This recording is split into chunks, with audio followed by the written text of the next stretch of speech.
whoever, whoever the whoever the coldest. Whoever Like the coldest. I ain't gonna be. I can't hate on it. I'm one thing I'm gonna say about music is if you're a fan of music, that doesn't mean that someone else has to be a fan or it means it's inferior.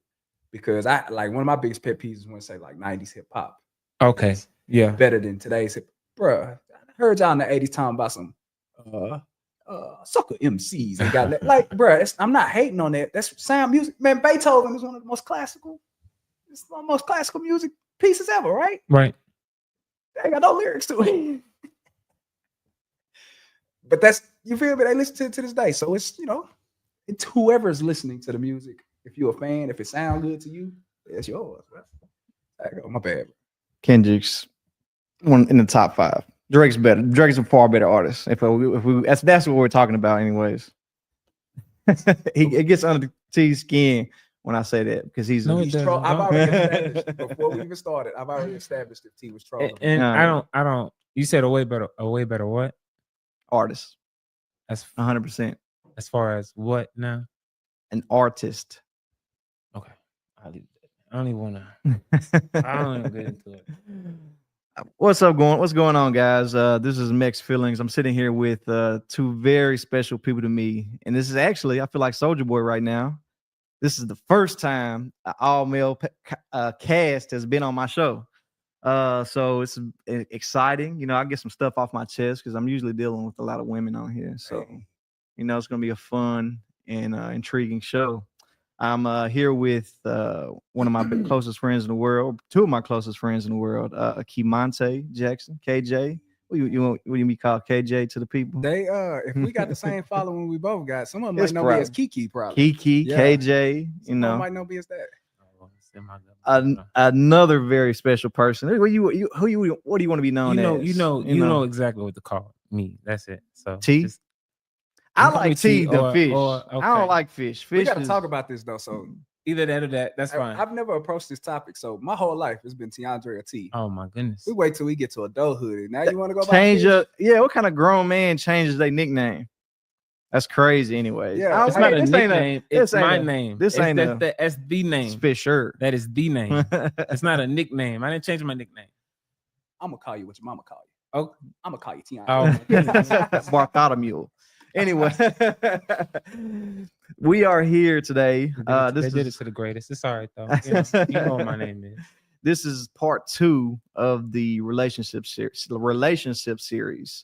If you missed out on the first show was women in relationships. I had sat down with my wife and one of her closest friends in the world, and we discussed what women want in relationships, what they feel, what they expect. So now I have the chance of sitting down with some men when I'm being married to get their experiences on relationships, life, and what they want. So It's in my stats.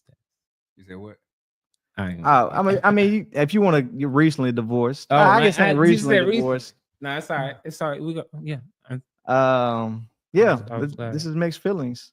So welcome to MEXed Feelings, everyone, where raw conversations meet real world insights. Whether you're tuning in for thought-provoking discussions, untold stories, or fresh perspective, we're all about breaking the surface and diving deep. No fluff, no scripts, just honest, unfiltered dialogue on the things that matter most. You are about to receive MEXed Feelings. Yeah, just again, I want to express this. I mean, it's a privilege. I'm glad you flew all the way from Houston just to do this show. Yeah, just to do this show. No family, no nothing. Yeah, nothing regarding your wife or anything, No, just to do this show for one night. It's crazy. nothing. You weren't paid for this, so this is just a free promotion. And Drove an hour to get over here. Oh, too. that's Landed, crazy. Then drove an hour. That's crazy. Didn't even stop for lunch or anything. Mm-mm. That's dedication. That shows that matters most to me, to have friends that support any endeavors that you have. Whether it's liking, sharing, just some type commenting on a post that I do as far as these shows, because these shows are really fun to me. I'm intrigued by learning people's just different perspective on what they experience, because all our life experiences are different. Your truth may not be my truth, and I can't sit here and tell you you're wrong about a situation when I haven't stepped foot in your shoes. So that's why we're here today, just I want to experience different realities about relationships. So I want to ask you guys, like, what did you, what, as far as relationships, how do you say I want you to state your relationship status right now, just kind of to give a brief description, whether you're committed, you just dating people, I'm single, but you heard it here first, ladies. I'm not on the market though. Give me a second. What does that mean? What? You always on the market. Not be on the market. Not really. To not be on the market means that you found the right one. Okay, I mean, that's not to say it like that. It is just that I feel like I just need to get some more resources for myself. Oh, okay, first. That's understandable. I mean, it's hell. I feel like that today too. I mean, it's never enough. There's never enough for us. I still got some building for myself right now. What about you, Kiki? Man, I'm a married man. Yeah, just like you, my boy. Happily married. Yeah, married man. And I think the good thing too about being married to specifically my wife is that like she tight with y'all too. Like, yeah. It's so much more better when like your wife know your people. And you get along. Make it easy, yeah, absolutely. And our wives get together. Yeah. It can be a fun. Yes. Yeah, the Houston nights, that was good. Chicago nights we went to, and that is always a good time when everyone get along and can live and build that friendship all together. It's really fun. So tell me, since being married, and you were married before, have you felt anything like there's a stigma that once you get married that she ain't gonna do the same things no more, or the relationship ain't gonna be the same? No, you don't put a ring on it, it's over with now. So has that changed, or have you felt anything of that matter? I don't want to put you on the spot. Your wife's in the next room. His wife's in the next room. That's definitely on the spot right there, man. But I want honest. I want honest dialogue. Just be real. You ain't gotta be honest. You know what I mean? You can give me the. What I say, I know how to put a filter on things, especially if like one thing I'm mindful of is the things I got going on in my life. Yeah. I'll never sacrifice. I would throw you dudes outside for my wife if I have to, and stomp you in the ground. Oh shit! So I say that in a joking way because I want to, and it's not just for my wife; it's for work. I never do things that will be detrimental to that. But to answer the question, like in my case, there are little things that change along the way. Yeah. Not for a bad way. I think that just comes with time. The one thing that I appreciate the most about my relationship is the ability to be friends. The ability to always, like, when she come home, I'm excited. When I come home, she's excited. Yeah. The different aspects of life that we've enjoyed. Like, I couldn't ask for life to be more perfect because it went from like the whole, I guess the first comes love, then comes marriage. Like it was me and her fell in love. Yeah. Then we moved to Houston, had the marriage. Then we had the baby carriage. You know what I mean? Yeah, and absolutely. So it just kind of had the timeline went so smooth and perfect that way. In a way that like I knew it was like right because Tiandre and Tamaris, man, when they first met Diamond, like they kind of had some of the same dialogue. They kind of alluded to it. Like usually I'm used to in my old relationships, people being like telling the girl I'm with, like, hey, don't mess this up. Like, dude might be a keeper. But like Tiandre and Tamaris, it was like an illusion of like, it was like, hey man, she cool. You might not mess this one up. And so like, 6-7 years later, down the road, we cool. Like there are things that change, but what do you appreciate the most about her? And I appreciate the fact that me and her are still tight. Me and her are still friends. Me and her still know where our loyalty lies, even though you may be happy some days, you may be sad some days, you may have to sacrifice some things, you may have to do more. But we, at the end of the day, we still tight and we still cool. And that's what I will always appreciate. How do you keep that, that spark or that fire to be? I feel honestly, and I do it. I know I do it. I kind of shut off sometimes. I don't know. I feel like sometimes as men, we kind of shut off. And I think I see a lot of Tiandre and myself, and that's why we fucking butt heads so much, because we're always. I feel like we're kind of the same person. But as for me, when I come home from work, I kind of shut off. You know what I mean? I'm kind of as a provider and as a male figure, I'm kind of, sometimes I get less communicative of speaking to her and just tell her how our day went. And it's tough. I know I do it, but at the end, it's like I have so much on my plate. Like at work, I'm building this transmission, or I'm tearing this car down. And then I bring that work home with me, and I'm just mentally and physically exhausted from, and it may be due to just different jobs, basically. But do you feel like, is there ever a point in time that you guys have shut off from, communicating with your spouse or someone you're dating? Or Not in my committed relationships in the past. No, I would say I can't even elaborate much on it, but because I don't remember back that far. Yeah. And I haven't had any relationships in the past. Yeah. Okay. Couple years, so I can't. It is a big piece, though. Communication is a big Yeah, piece. it is. I mean, I know how to be vulnerable with women. I know how to communicate. I'm always available emotionally, so that's never been a problem in any of my relationships. Yeah. I'm saying there's no job that I've had that they got so stressful that I couldn't go to them and talk to them about it. And that's whether I wanted to discuss it either. Yeah.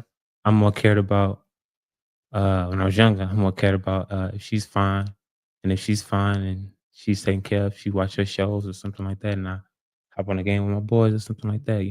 That's what I remember. But it was that could be potentially like blocking, I mean, it's not like you of course you enjoy your me time, you know what I mean? But potentially that could be advice to block off certain aspects of your day. And because it's tough to say, but me personally anyways, I don't feel like I tell my wife everything, as far as like, damn, I got this other bill I gotta pay. I got to worry about, damn, my son's going to need braces. I'm constantly thinking of like, he going to need braces next year or something. My daughter's going to need braces. Now I want to put her in sports. Now I got to buy equipment. Is that information that you know want what I mean? to get out there? Like, or is that something that you need to keep for yourself? So it's just a battle within, it's not that, it's just me constantly juggling all these different things of my day and my life. And sometimes men, I see it quite often. It may not be with you guys, but men just kind of shut off from the world and just like, you know what? I just got to take this. I got to carry this burden. I have to do this too. That's my burden. That's shutting down though. That's basically, how is it shutting down? If I'm a leader, I don't need my people to see me breaking down. But that's what we're talking about. That's what we're speaking about is keeping those things and not being fully to communicate with your spouse or significant other about these things. You think? I mean, go ahead. Bring up like the idea of like, suppose that you do want to. I don't want to say it this way, but it's for lack of better terms, like hide your feelings so that you can show. Yeah, so that you're strong, like you're stronger. Yeah. Do you think it would be at fault if, like, say you had a significant other? Do you think they'd be okay, or do you fault them for feeling a certain way because you wouldn't do that? No, like if they felt, no, because I mean, I feel like, okay, this is my way. Like, if I feel stressed, if I feel overwhelmed, it's a certain way that I can get some affection that'll ease my mind. Yeah, and that's all I need at this time. I don't need to. I haven't got to the point where I'm so overwhelmed that I would break. And now that the flood is, it's happening now. Like, oh, I got this. Like, I don't need to put this on this woman. I don't know what she's going through. So that's the thing. You, as you're saying, you were describing being the strong person in the relationship, right?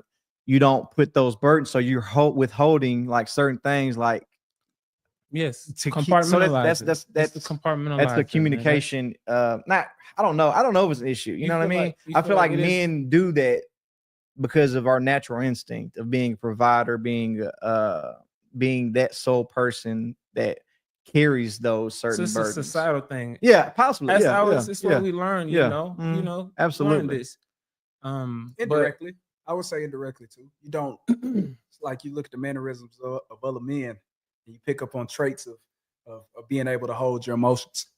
Things like holding your composure, things Mhm. like Mhm. bending without breaking, I've- things like that. And it sometimes in this day and age, it carries over into the people you love the most, like your significant other.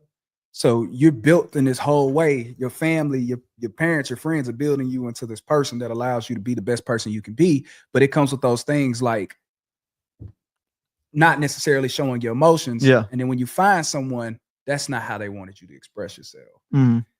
It's a little bit of a journey piece. And I can kind of I got like a little bit of a story. Tiandre was a part of this. I remember like when me and my wife was first dating, it was probably a year into our relationship. Like it was right around Valentine's Day time. Before we had Valentine's Day, like I had already told her, I think you remember, maybe you remember this. I told Coop about it. But like I told her, I was like, listen, I've never been a person to celebrate Valentine's. This was early, very early. Never been a person to celebrate Valentine's Day. Mhm. To me, I thought that was as clear as day. I couldn't Mhm. get any clearer. Yeah, For yeah, her. absolutely. I'm like, nah, not another holiday to Yeah. tell you that I ain't gonna Yeah, do this, absolutely. do that. Like I Mhm. love you, you know, I love you Mhm. type thing. And so Valentine's Day came around, and we weren't living together or nothing like that. But like I was at my house. Yeah, Andre was you at the just crib chilling. too. Valentine's Day, we playing the game. And she comes over my house, and nothing's there. She was just kind of expecting, like, are we doing something? Do I Yeah. have something like that? And she Yeah. went to the back room, and I was just like, oh no, she understands. Like my boy here, like it's just another day. Yeah. Until later on at night, she had to put me on game. She had to check me. And from that point on, don't get me wrong, I still feel the same way that I do Absolutely. about Absolutely. Valentine's Day. Mhm. But what was more important is that she had early in our relationship, she had the confidence to be able to express how she feels Mhm. when being hurt. And I'd be so stupid to take someone that I didn't love, Oh yeah. that I loved, and not take her feelings in consideration. So, Absolutely. like ever since Valentine's Day, now Mhm. I might not celebrate it, but guess what? It's gonna be flowers. She gonna have chocolate. She gonna, you know, if I gotta do something, and most importantly, like I got a kid now. Yeah, yeah. I don't want to take the fun away from something like yeah. that away from him. I gotta show what love look like. now. Exactly. You That's have a to big piece. exactly show how he should love the next woman. Facts. How his mom should be loved. And You the that's man. big. That's You're big. the That's man. huge. Setting examples, right? Yeah. Yes. Okay. You're the man. So you have to, in the best form that they see, or the most popular form that they'll see, you have to show them what love looks like from a man's perspective. Yeah. You'll be the perfect example for Yeah. them, because if not, if you don't show them what it looks like, they'll go get it from where they Yeah.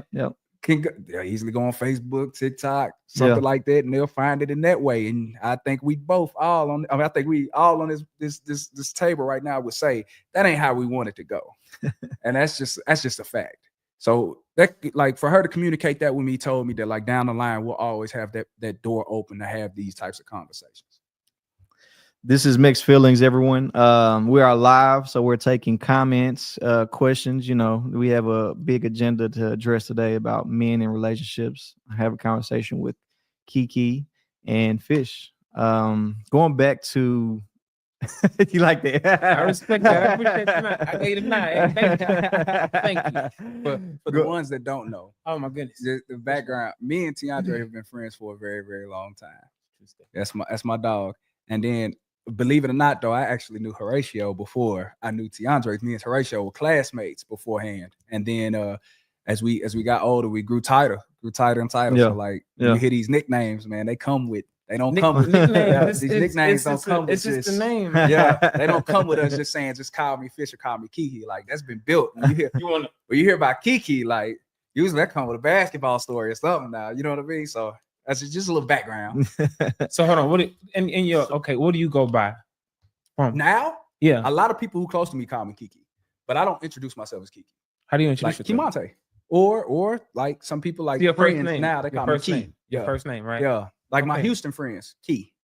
Like they'll call me Key, but like I'm Kiki, like I'll let Mama Kiki. So respectfully, I'm gonna say this right now. So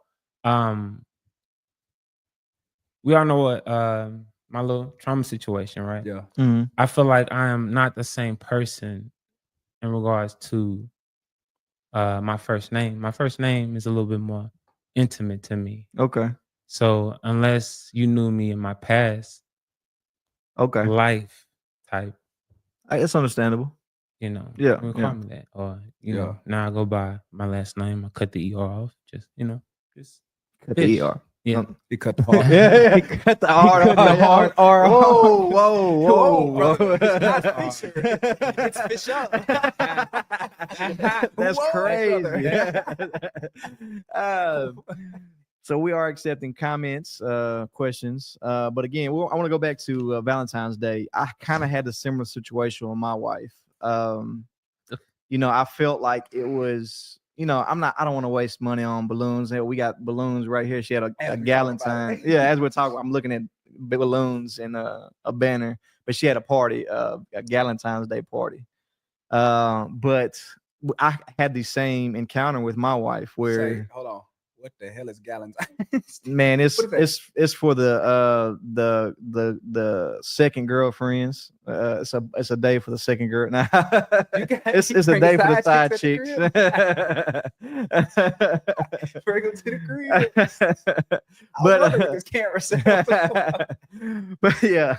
But we had a similar situation. She expected roses, card, and the balloon. I'm like, I don't want to waste, between roses, card, and the balloon, it's just around $100. You know what I mean? It ain't no big deal, but it's a big deal. Like we could put that money towards something more valuable, something more meaningful. And we had a big fuss about a particular Valentine's Day as well.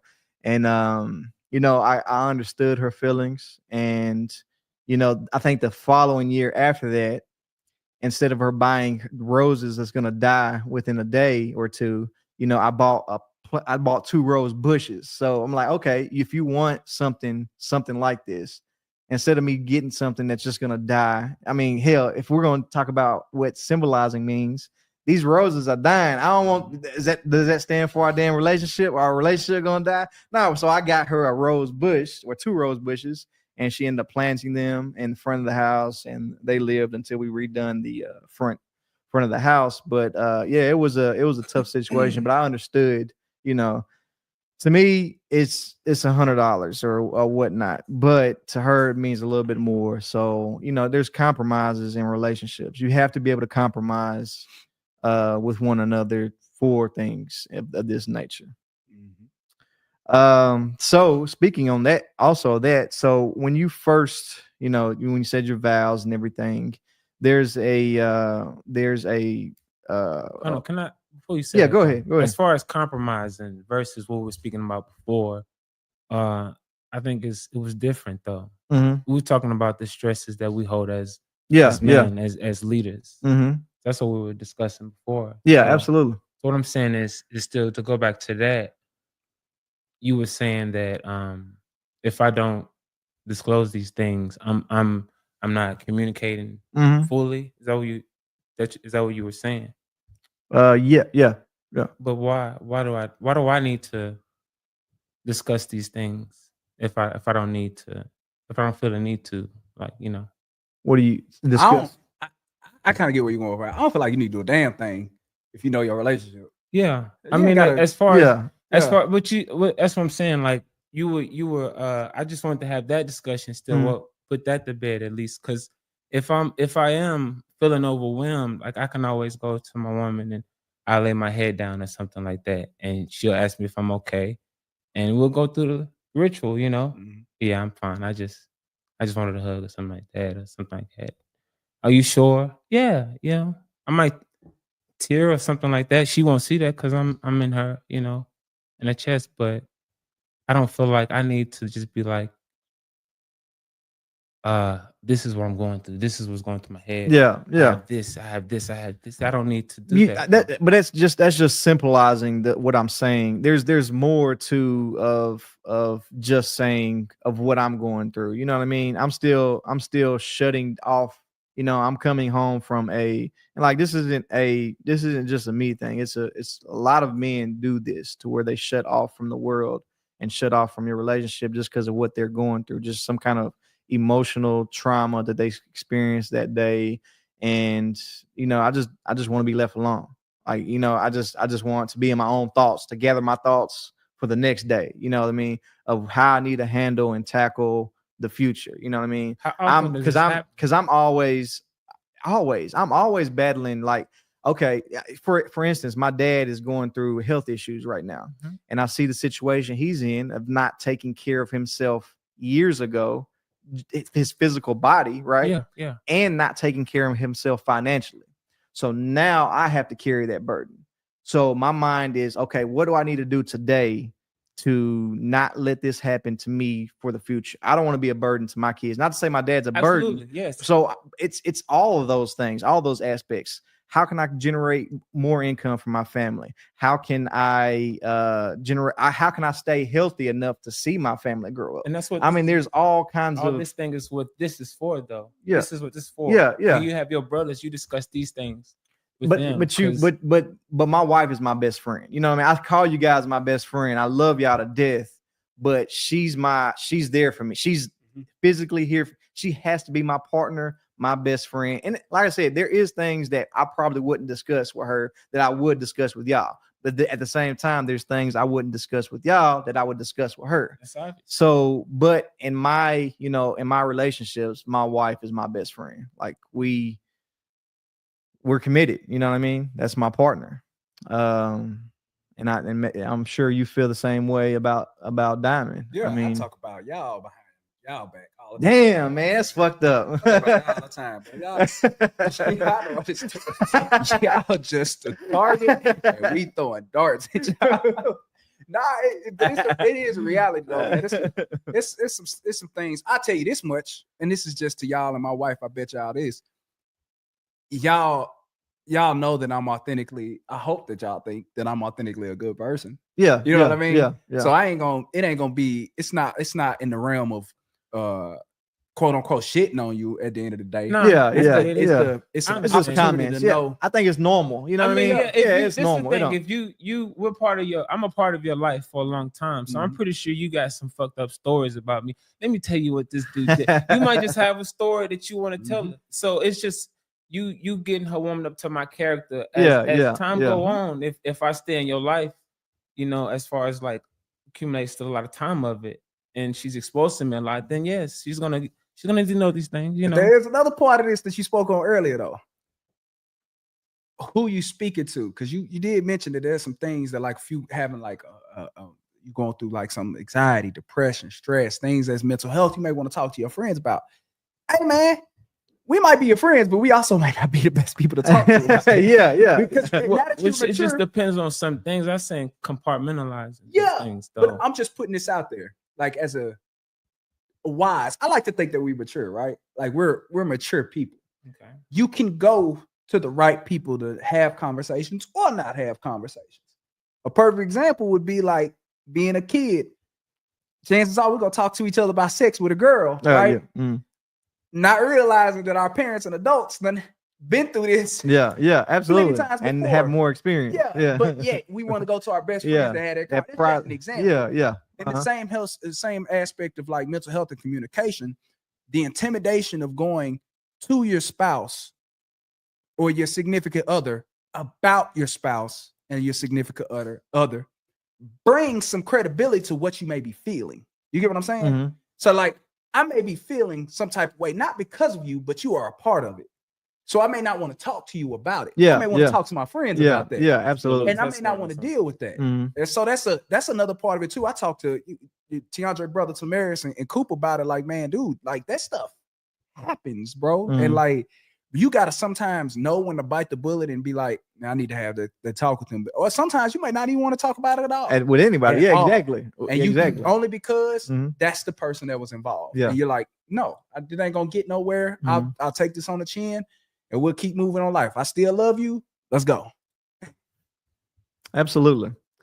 This is MEXed Feelings, everyone. I'm just gonna go over a few of the comments. It looks like my wife said he was like, I'm about to pay for this trip and you want some flowers. And if we was gonna go on a trip, I think we was going out of the country or something. And I'm like, you want me to pay for these flowers and I'm finna pay for this trip? Like, it's crazy. But like I said, huh? Puerto Rico? It might have been Puerto Rico or something. I don't know where we was going. But yeah.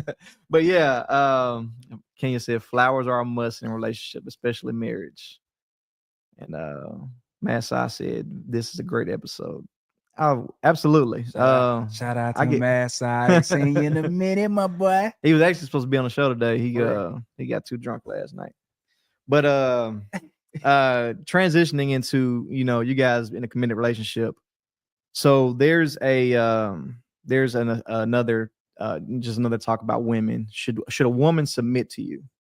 So me personally, I always thought that was a terrible, Well, hold on. you know. What was that? That was a This is a good I question. never really understood like a woman submitting, because it sounded terrible. Like just the thought, just the phrase of a woman submitting to you. It just sounds like slavery or something like that. But I like to pull up the definitions just to get a better understanding of the words that I use. I don't want to pull up. I'm about to pull. When you got your phone? You got your phone on you? Pull up the definition. Yeah, you do. You got a computer right there. Man, I'm watching the show right now. I'm doing the show. I'm finna look up. I was watching WWE last night. I seen somebody submitting. It was tapping out.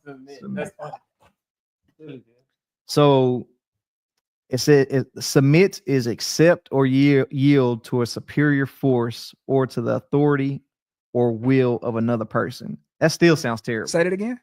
Submit, accept or yield to a superior force or to the authority or will of another person. The will. All right, do me a favor real quick. Can you look up one that's related to relationships rather than just okay? I like that because that I heard does superior authority and will. Yeah. Submit, because it's submit. You know, so like you said. Yeah. So AI, the AI overview is in a relationship, because there's no definition of that. I'd have to look at an Urban Dictionary or something. In a relationship, submit means to willingly, or it says the same thing, willingly yield to your partner's authority or decision-making power. So what do you guys feel about that definition? I'm letting Fish take this one over. Honestly, I actually believe that you are your own person, and I want you to be your own person, because I'm gonna hold you responsible for some of the stuff that that takes place, especially if I feel the need to, and at any point. So sometimes I'm not always gonna be at fault to certain things. So I need you to be responsible for what you're responsible for. That's it. Like, you know, submit now, because to me I don't want the authority over someone else like that. You know? But in your family, in my family, I'm the primary breadwinner. I'm kind of I don't say I'm the sole decision maker, because I do include Kenya into the decisions that we make. But in the end, as a man of nature, I feel like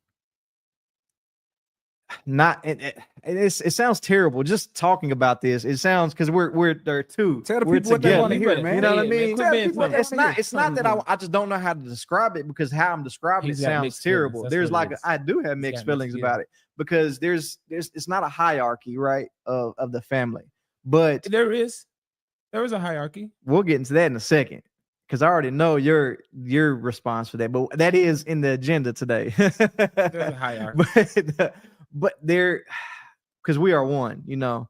But as a man, you know, sometimes sometimes women don't make the best decisions about a certain situation or a certain topic, or not to say their feelings are invalid or anything. Like, see what I mean? Take it away, Key. Let me get my thoughts together on how I want to describe a woman should submit to a woman. Should a woman, let me ask everyone out there, should a woman submit to a man? Because it's kind of there's no. I say, can you put the honestly, I want to say, there probably is a poll you can say, but I want to say this. I say it depends on the dynamic as well, you know, in relationships. You know, the dynamic in a relationship. Like if you're providing solely for this person, yeah, and you make all the decisions, you take on all the burdens, then absolutely, then that's that type of relationship. But when it's majority 50-50, like if there's no, like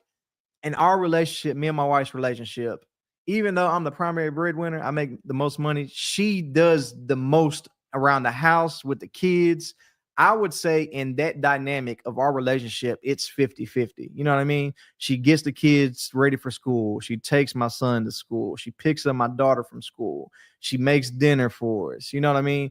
And the dynamic of my family, it's 50-50. So I don't, maybe we submit to each other at times to, you know, to accommodate for things. Yeah. And you think it too.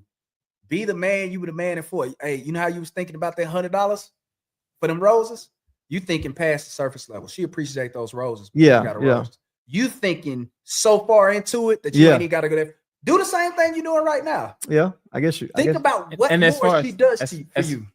as far as the like the combativeness in that, like, you want me to buy some roses? It's like, wait a minute, wait, think about what you said. Go ahead. She doing so much more. Don't think about just the surface things. Don't think about she take care of the kids. Don't think about she clean the house. Don't think about you, bruh. Think about the other stuff she make you good at. Yeah. Like, I absolutely. know you, and Tiandre know you too.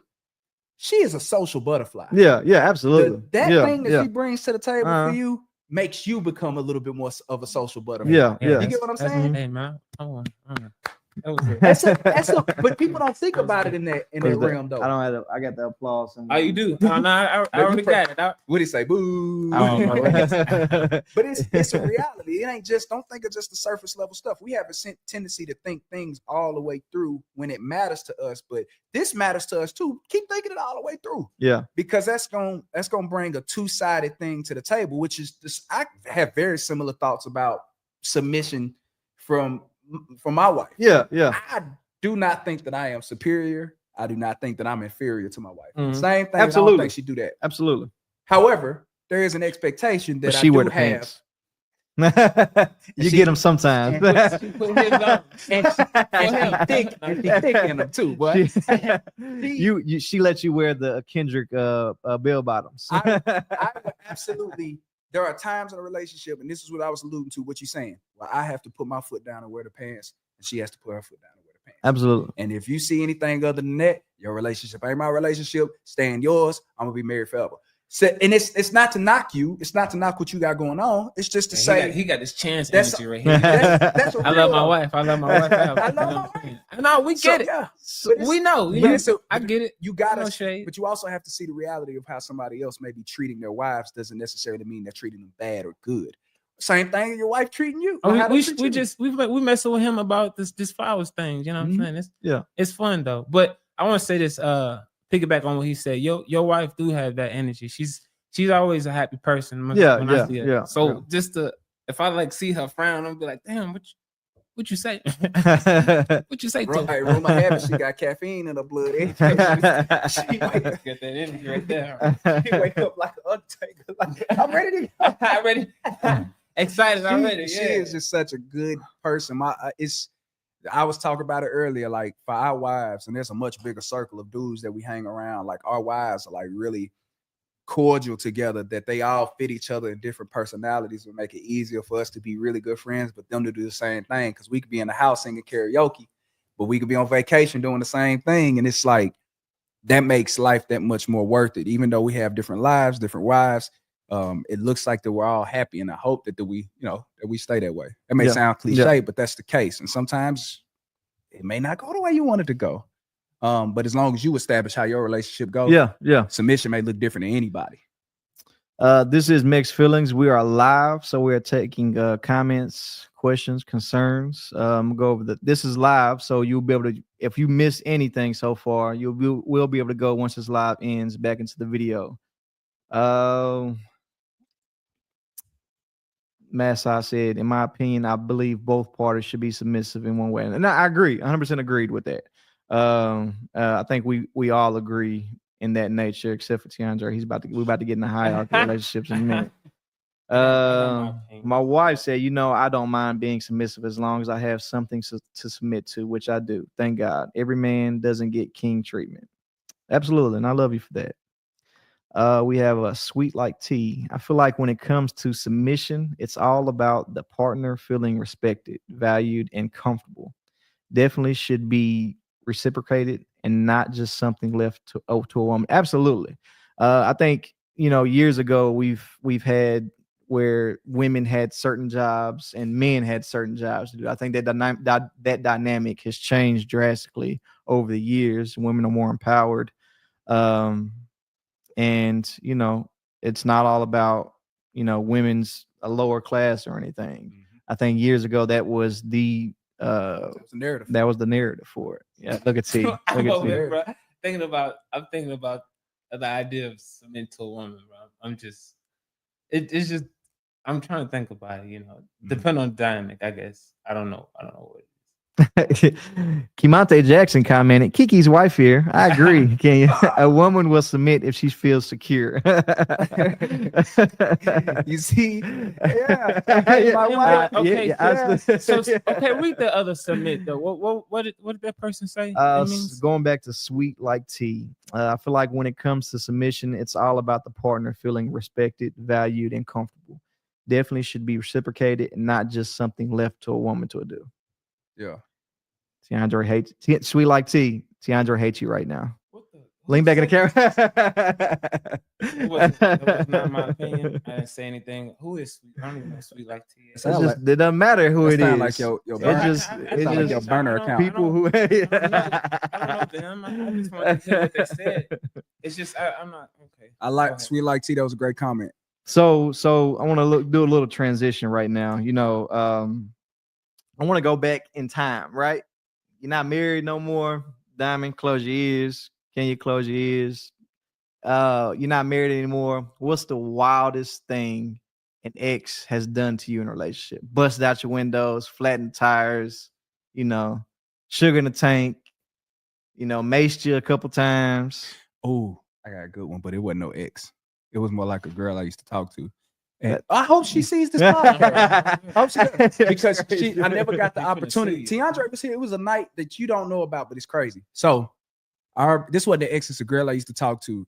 And we were talking for a while. I want to say I wouldn't say for a while. It was probably a couple months. Like, the little dating phase of seeing if this person wants to be something. One thing I think I'm very respectful that if I'm dating someone or talking to someone, I think it's okay to quote unquote hide that you're talking to other people. I want that to be clear. I don't know if y'all think that if I'm talking to someone that I'm just now starting to talk to, we're dating. It's okay that I'm talking or entertaining someone. You're not else. In a relationship. If I go on a date with one person, it's okay if I go on a date with another person. I'm not saying a relationship, but if we talking early on, and I'm testing the field, I should be allowed to test the field. Well, this is just crazy circumstances because I remember I was hanging with this girl, and this girl, while I was hanging with this girl, like literally the next night, it was probably the next weekend, me and Tiandre had like a double date set up with another girl, and we went out to Hooters. You know what I'm talking about? We went out to Hooters, and so I remember this night. Diamond came over the next day. We don't need to say years. We don't need to say years or nothing, right? We're not saying years or nothing. And so we went out. And so I literally was like, while I was entertaining the girl, this is the second girl. That night, I used that as an opportunity to tell that girl, hey, listen, and I told you, something you gotta know about me. I ain't finna be out here having sex with multiple people. I may date multiple people, I'm not having sex with multiple people. You know what I mean? Not in terms of cheating. I'm talking about if I talk to a girl early on, I could talk to another girl early on. This was the part of that phase where I was like, I told that girl, like, listen, I got to stop talking to you. Me and this other girl, the girl A, the first girl, we getting tight. And I think it might move to that next level. And I didn't say it like that, but it was said along the lines of like, listen, I want to make sure you know that I'm talking to this girl and it may move to the next level. I just want you to know that. Mm-hmm. And I'm literally letting her off. Okay. Well, literally the next day, the first girl that I'm talking to sends me a picture of me and the other girl at Hooters. And she was like, where were you yesterday? Before she said, where were you? I said, oh, yesterday I was out with Tiandre. Said it just like it. And she sent the picture of that dude that go, why you always lying? She sent that picture. And then she sent the up close picture. And I was like, what's going on? And then she sent me that picture. Okay. And then I was like, literally, this is not what you think it is. I know this look crazy, but it's not what you think it is. Okay. And she never gave me an opportunity to even Explain. Tell her what happened. That night, the night before she sent that I was with her and I sent that picture. That same night, I told her, I am not dealing with you anymore because this girl right here has some potential. Has priority. Absolutely. And the crazy part about it, this is the funny part, the revenge they got. So I was working at the Y at the time. I left some of my stuff over there. So I had to go by a house and pick it up, and it was left outside. I picked it up. Literally, like a couple nights later, I get a random text message from girl A kissing some dude in the back of a car, like revenge kiss. Like, oh, I was like, what in the this is not another team. They don't get to me. The good thing is you didn't allow me enough time to grow in love with you. Yeah. The bad thing is like it never got to me. The only thing that sucks about this is that we never got the chance to clear the way. I think she would agree. I think, and I know I would agree. I think y'all would agree that I probably did that the right way.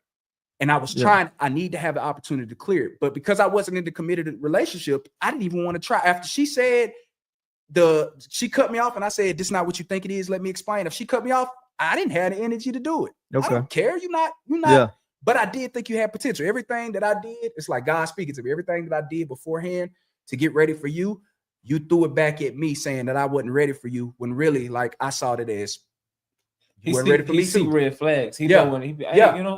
You have to, because I know one thing I got to understand. You could, wife in the next room, she'll be the first to say it.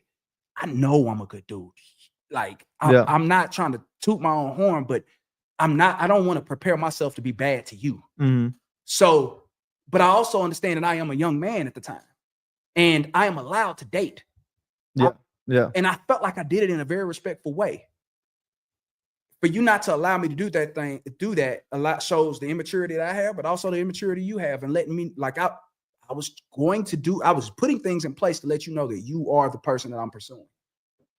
It just didn't happen. I'm gonna be honest with you, Key. So you ain't never have no busted windows or anything from other people fights. Sarge, he got. I'm be real. If a woman has anybody ever vandalized your stuff or? Didn't I tell you I was a good dude? I want to hear Tiana. I'm just. It's a yes or no question. No, I've never. Y'all ain't got good dingling, man. Let them know, man. If they ain't never.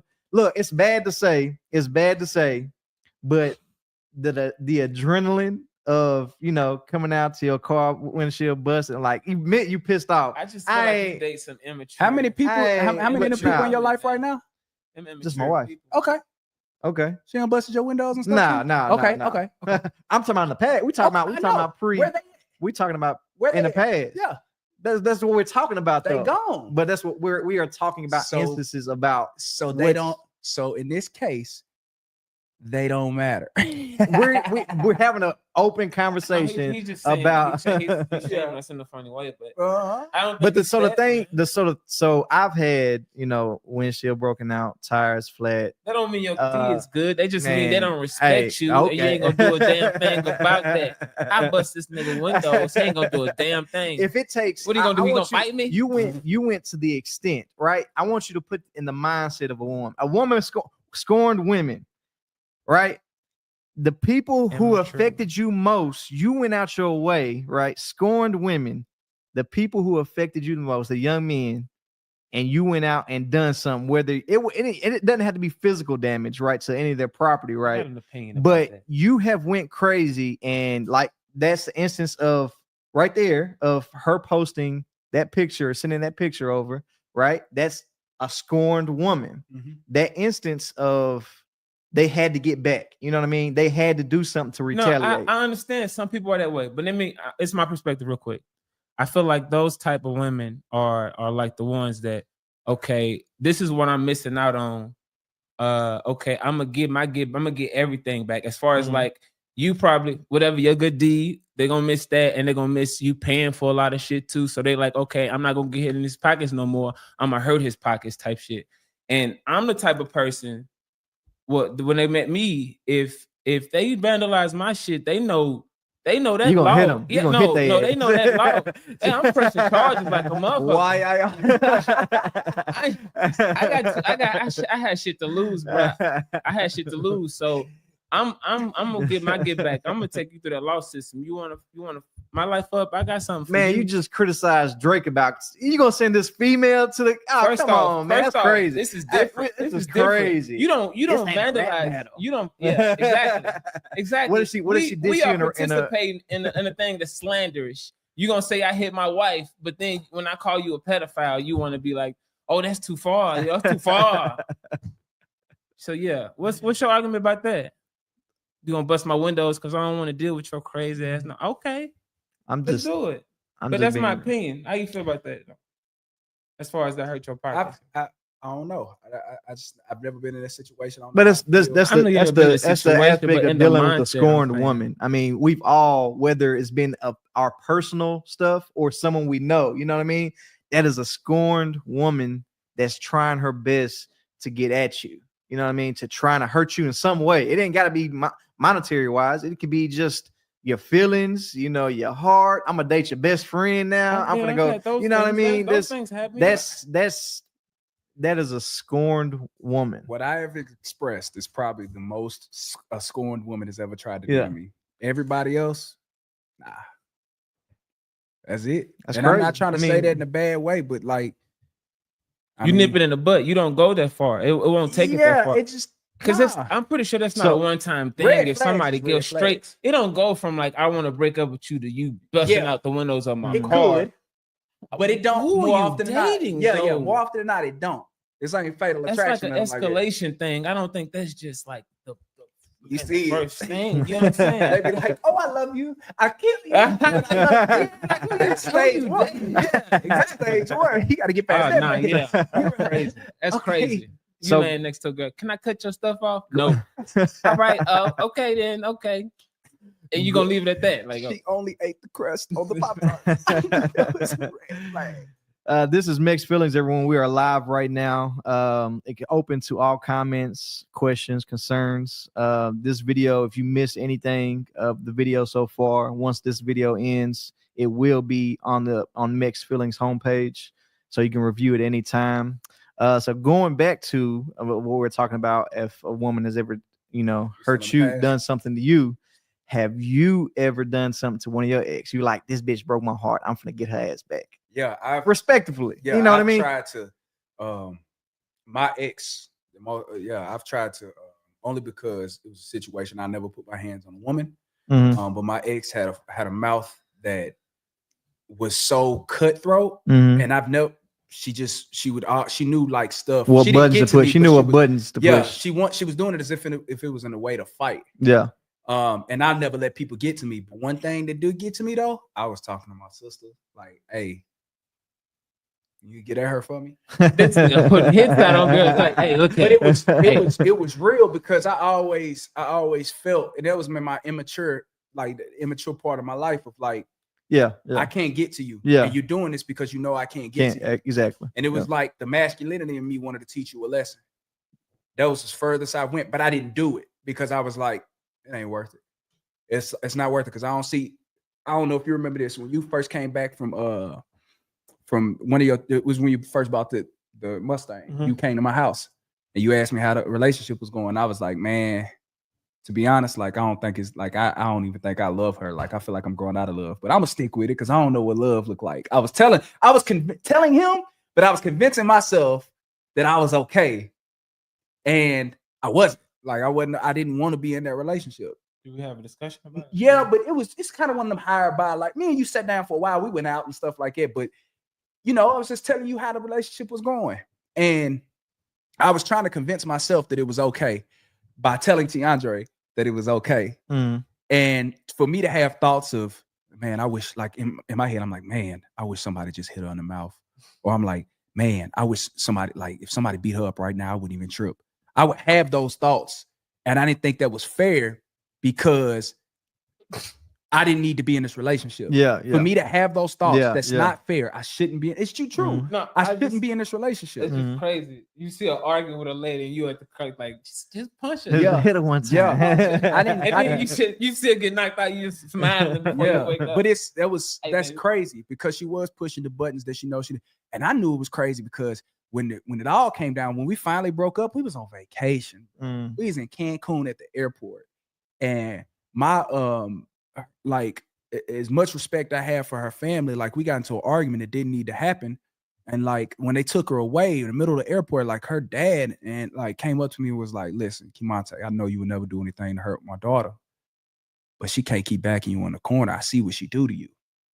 And she was like, he said, I'm always protect my daughter. But he was like, man, but you got to protect yourself too. You got to always protect yourself, He was giving me game. And I looked over at her brother and was like, man, listen, I ain't gonna never do anything to hurt your sister, but I'm always treat it, show you how, like, I know you ain't my brother, but I'll show you how to treat a woman. I promise you. And like, from that point on, I was like, man, it's over. It don't feel good. Like I didn't grow into a relationship. And I knew and this is where the faith came in, because I knew God was talking to me, because like literally, this is when I got like right around the same timeline Diamond came into my life. Yeah. And like now you look at her now, she my wife. She is my life. You know what I mean? So it's like God was putting the person who was perfect for me right in front of me. And I've never had someone who completed me in a way that gave me her composure is my composure. And that's the thing I love about her the most is composure. When they asked me that, was at our the bachelor's, whatever the pre-party stuff, whatever it's called. They asked what do I love about her the most. I said composure, man. She ain't rattled. She always treat me like how I'm supposed to be treated. I like to think that I'm treating her the way that she wants to be treated. But if not, shoot, that line of communication is there to do those things, because I'm always willing to learn. I'm not perfect. But I knew one thing though. Them exes gonna teach you everything you need to know about what the next relationship gonna be, because that's exactly how I'm riding out. Some people don't learn from those past relationships. They get their window. You get the same. Sometimes you get stuck in the same dating the same people. You know what I mean? The same type of person. Like that's chaos. That's crazy for you to expect different outcomes, and you're not dating the same person, but you're going to the same places to find love or to find, you know what I mean? It's just, and it's not working. It didn't work the first dozen times. Why are you going to the same? Try somewhere else. Go to church. Go to the auto shop or something. Go get your oil change or something, man. Try something different, because this ain't working out. The same type of person you're dealing with, whether it be male or female, it's chaos for you to believe that, it's statistically speaking, I'm not saying every person is going to be this person, but statistically speaking, that you're pulling from this batch, you're going to get the same outcome. You know what I mean? So I actually had I wanted to hear your story. I was going to ask you. So I actually, you got a story?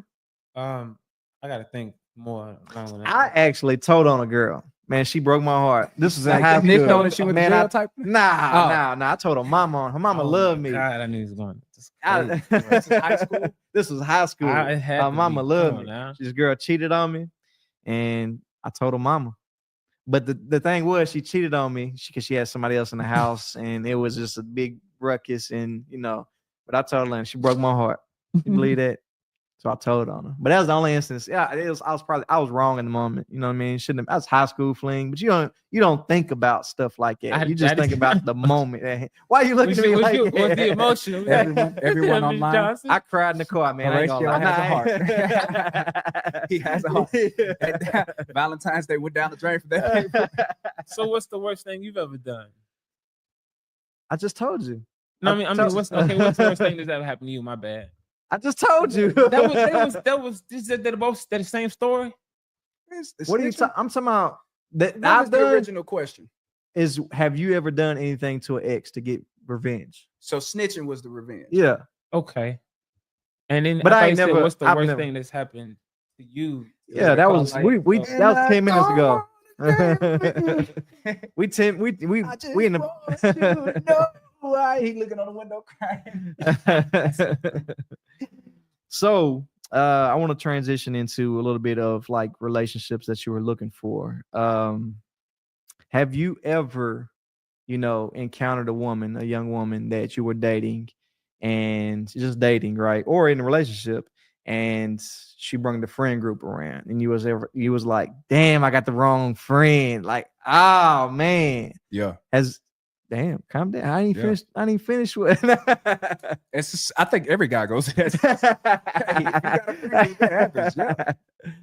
I dated some sneaky girls. They didn't bring me around. They attracted friends. I don't think that happened that much. Okay, maybe you wasn't the attractive friend. It could be that. College days is like the hub for that though. The college days when you when it was just groups. The college days, it's crazy. Like and you got to put this out there too. As much as dudes be choosing, girls be choosing. Oh, absolutely. You could be that. You could be it could be a group of girls in front of you, and the dudes, you know how we be like, shit, I'm gonna tell you, you know how it be. But the girls already choosing. They already sitting right there like. It might be 4 of them taking the same. And now it's up to him to choose. They scoped you out before you scoped them out. And they choosing while they talking about that one dude and y'all group in the group game planning on which one y'all get. He's the soul. It changes when he go up to that person and they go like, I get that situation. Or you just don't get no play. The 2-man didn't work. It wasn't successful. As far as somebody you're dating though. Yeah. Yeah, it's happened before. Yeah, like for sure. You got to introduce to a list of friends. Did you think it was some that was more attractive than she was? No. Okay, but like, okay, so another serious relationship, or like not even serious, but like something. This was leading. This was probably like lane college days though. This is like lane college days, like where, and I wouldn't say I was seriously dating someone, but so we'll choose out the group, and you'd be like, I picked the wrong one, like, and you. Like I remember with the 3 dudes I hung around, it was really 4, but 3 dudes I hung around the most. There was 3 girls on campus that hung around too. And it's like we got to choose. Yeah, I got okay. Yeah, and it was like we got to choose. And then you start realizing, I should have went for that girl. You should have went for this girl. You start realizing that we got this all messed up. So swap, bro. No, you move on. I mean, you don't do that. Hey man, look here. Some guys do, bro. I just wanted to know if you wanted. I mean, I've passed no judgment. Females to friends. You know what I mean? I think we Eskimo brothers too. That's crazy. We Eskimo brothers. I hope to God. Let's not talk about it right now. You're not comfortable with it now. But me and you not Eskimo brothers. No, yeah. We me and pretty God that we know. Yeah, no, we not. I don't think we are. I don't know anybody that we would know. Eskimo brothers. Crazy. Like that. Yeah. So speaking about girls out there like correct. All right. Oh my God. Who talked to Kiki? Hey, we'll be back after this episode for you to find out. So this is MEXed Feelings, everyone. We are live right now. We're open to comments, concerns, just different questions to be asked. This video will be posted and you'll be able to rewatch the video if you missed anything of the intriguing content that we've created today after the live is ended. But again, we are open to questions, comments, concerns. So actually going to the friends, of what we're talking about. There's you see it on social media all the time. And I actually asked the women on the first show. If you missed the first show of women in relationships, we discussed pretty much the same topics and concerns. This is the men in relationships. Be a part 3. And we'll all come together and, just discuss openly about everything that we've talked about today. But female friends, have you ever had, that's my best friend, that you smashed? How many female friends have you slept with and be like, that's my best friend. That's my sister. Because it happens quite often, right? Can we agree on that? Yeah, it does.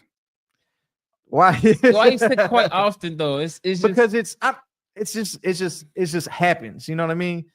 That like I don't want no man approaching my wife and be like, that's my best friend. What you mean that's your best friend? That's like worse than saying that's my girlfriend or something like that. You know what I mean? Because I've been called, the best friend or the brother, but I've been smashing this girl. You know what I mean? That's weird though. Hold on. First off, you is what it is. You bypass that, right? I had 2 different scenarios though. See what I mean? It happens. You can't just negate that it doesn't happen. You've been a brother of you've been sister play brother with. I've been a best friend that didn't work out, and then I've absolutely been a best friend where it still lies today. Like in the sense of that's my best friend, nothing else. Yeah. I mean, y'all. But strictly speaking about having sexual relations with them. Okay. Yeah, for sure. Okay. Like when I my first girl best friend, at first it wasn't us being best friends as so much as like there was potential there. They were like, we could be dating, we could be having sex, stuff like that. But it didn't turn out that way, and we found it better to be friends. You know what I mean? Then later down the line, as I'm separated and she's separated, but I'm pursuing like other girls, you know, she comes back into my life at a time where I'm like, nah, like that ain't it. You know what I mean? So I had to distance myself for that because I do value friendship. I'm not doing that game. And so it was a natural and seamless kind of distancing, not intentional, but it kind of happened that way because you no longer think of that person the same way. At least I didn't think of that person the same way. Like I thought of them as my best friend. It's still a really good person. But the line has kind of been crossed because I'm dating someone. And now that I know that line has been crossed, I can no longer like allow you to be around while I'm like, that's tough. But then like I have a like, y'all know, y'all was in my wedding. I had a girl one of my best men, one of my best women. Shout out to her. She's one of my best friends. She's also one of my wife's best friends. And I've never done anything to her. Her first boyfriend and the father of their child was my teammate in college. And she moved down there. And even though I was tight with my teammate, when he left, or not necessarily he left, he did leave. And I was tight with her still. Like it was still my dog. And to this day, like a lot of influence of why I moved to Houston is because of her. And we moved down there because she was showing us such a good time when we went to Houston. Like Diamond would hang with her, show her the ropes, get her connected, have a drinking, and then yelling at me like, "We moving to Houston." And she showed like what friendship could happen, and that showed me. And she'll tell you too that that's my dog. Like, and Diamond would tell you that's his dog. That's his dog. And I show loyalty to her as if she's one of my best friends. You feel what I'm saying? And I've never thought of her that way. Never crossed the line with her that way. Never. What about if Diamond had a male best friend? How would you feel about that? She does have a male best friend. Okay. And I don't feel any type of way. Go ahead. What if she? So there's a instance of what we refer to as a best friend. Do you have them? Do they go on like lunch dates together? And you will feel completely comfortable with, and that's fine. That's Absolutely. Fine if you do. There's and this is something I've grown to develop using exes. It's easy, that jealousy bug can get me. Yeah.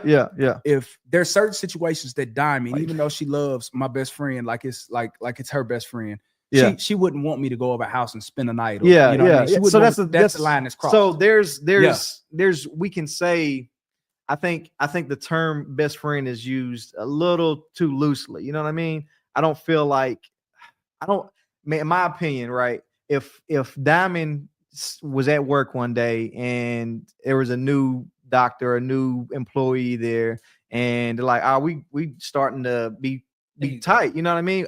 Kiki, we about to go to lunch together. How would you feel then? And they start to develop that relationship. That's a good question, because I also hold that same weight with like, I've been in this situation. I wouldn't think ill will first. I wouldn't think that. Absolutely not. Because I'm also a person that think of the extreme situation of the innocence. And I'll give you an example of what I mean by that. But you know, man, though, you're a man. Yes. But I also know my wife. Yeah. But I can't fault a dude for being a dude as much as if my wife submits to that, this is our problem. If she doesn't submit to that, we have no problem. Kind of like what we discussed earlier when we called you that one night about, if it's my problem that your wife or girlfriend cheated with me, and I've come to tell you, I'm not mad at the man. You know what I mean? I'm mad at my wife, because my wife or my girlfriend is the issue. She opened up that window. What do you feel about? You've been quiet. You've been smacking your lips. I mean, he's been emotional. Hold on, let me go with a few comments. But I want you to know this too, though. And I'm thinking extreme situation. Lunchtime seems innocent to me. Absolutely. I would absolutely let my wife go out. And if a dude decides to court her and pay for her drinks, guess what? Go get that drink. That's crazy. It's easy, but it's easy to say that right now when it's not happening, right? It's easy to say that. Here's the thing. I've made it so clear that I don't even know it's happening. Because you don't want to know. I don't care. Because it's innocence of lunch. The innocence of lunch is a little bit different for me to listen. I agree. I agree. I understand what you're saying. I do understand what you are saying, but I also understand human nature. You know what I mean? The lines could be crossed. Me personally, I don't think my wife would cross that line and be like, hey, this is my friend from work. He wants to go to lunch with me. I think she would know. I know better not to, to, you know, this girl from work, we about to go to lunch or we about to go party. I'm not even gonna entertain the idea or the aspect. But for you to be like, I'm going to lunch with this girl, I'm gonna go to lunch with this girl, I'm not respecting my wife. I'm not respecting what she would expect, because I would expect her to not even entertain that idea. I mean, it's one thing to be asked, but it's the one thing like, I might go to lunch with them or whatnot. But I feel like that's an issue. What do you feel about this? You've been drinking water, you've been smacking your lips. I mean, hold on, let me before you start. I just want to go over a few comments. This is MEXed Feelings. We are live. We're discussing men in relationships. If you missed the show so far, it will be on MEXed Feelings page, so you can rewatch and everything. My sister, but baby daddy don't play that little shit. I don't know what she's talking about. Massai said, who's Horatio's female best friend? I don't have a female best friend. I respect boundaries. I respect my wife. I don't feel like it's one thing if you had, I feel like it's one thing if you had a relationship before and it was introduced, but we have to understand those boundaries, right? I would never expect, or I would never want to bring in a new relationship because my wife's my best friend. I don't need another female best friend because I wouldn't want her to have a male best friend because I know how guys work. You know what I mean? I'm a man. Let's see. Serious question for guys. How do y'all feel about your Massai? Every question you've asked so far, it's like you in my brain. You are asking the same question I'm about to go into. That's crazy. Every single question that you posted so far. He asked, if serious question for the guys, how do y'all feel about girl wife having male friends? But every question he's asked, I want to ask you, T, what do you feel about? So as far as like the faces I was making, because I feel like the question you was asking, I feel like you was leading to something, and I wanted you to keep going there because it's like you said, it's established relationship versus new relationship. Yeah, absolutely. That's what 100%. I'm saying. Like you said, if a new doctor, so that way I was like, okay, now you get into it. Yeah, something like that. But I agree with what Keegan about the jealousy thing. I don't look too far into it, but so you would feel comfortable with no, not me though. So what do you mean? What do you agree with? Okay, so that's I was going to say that's something that came between my marriage. You know what I'm saying? Okay. It's just speaking a little, get close to the okay, yeah. So as far as like that goes, I wasn't comfortable.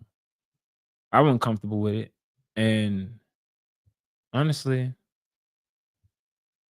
I didn't even want to talk about it after that. I think I was done after that. That's when I decided. And to each his own. Like every dynamic is, and people are different. This is just opinion based. You know, just our experience. My situation may not fit Key's situation, or it may not fit Fish situation, but it's just us men expressing dialogue on how our dynamics and how our brain works. I mean, because we're all not wired the same. We all experience life differently and have different views of everything. But This is great. I mean, if y'all want to go and get y'all own podcast and talk about y'all relationship, you do it. Because we do it like this here. Also, like to piggyback on I was gonna pick back on what he said. I don't lost my thought. My bad. I just can't, like, I understand how men work, and okay, I wouldn't trust. Not to say I wouldn't trust myself, but I wouldn't want to put my wife in a situation and be like, then ask her, like I said before, of, hey, this girl wants to go to lunch with me. We're just friends, and then that relationship. That's how relationships develop, the further and further. I mean, then you start thinking of like, damn, this girl's perfect now. But in that mindset, you're looking at something that's out of the norm. Yeah, right. That's a terrible. It's an extreme. I'm going to an extreme. But that's how it starts. A relationship, adultery doesn't start by, you know what, I'm about to have sex with you right now. It starts with relationships, and it builds and builds and builds off.